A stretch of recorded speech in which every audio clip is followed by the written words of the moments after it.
కొణిదెల పవన్ కళ్యాణ్ అనే నేను శాసనసభ సభ్యుడిగా ఎన్నికైనందున శాసనం ద్వారా నిర్మితమైన భారత రాజ్యాంగం పట్ల నిజమైన విశ్వాసం, విధేయత చూపుతానని, భారతదేశ సార్వభౌమాధికారాన్ని, సమగ్రతను కాపాడుతానని, నేను స్వీకరించబోయే కర్తవ్యాన్ని శ్రద్ధాశక్తులతో నిర్వహిస్తానని దైవ సాక్షిగా ప్రమాణం చేస్తాను.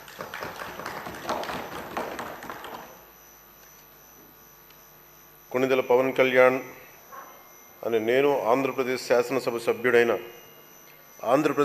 శాసనసభ సభ్యుడైన కొణిదెల పవన్ కళ్యాణ్ అనే నేను సభా నియమాలకు కట్టుబడి ఉంటానని, వాటిని అనుసరిస్తానని, సభా మర్యాదలను పాటిస్తానని, సాంప్రదాయాలను గౌరవిస్తానని దైవ సాక్షిగా ప్రమాణం చేస్తున్నాను.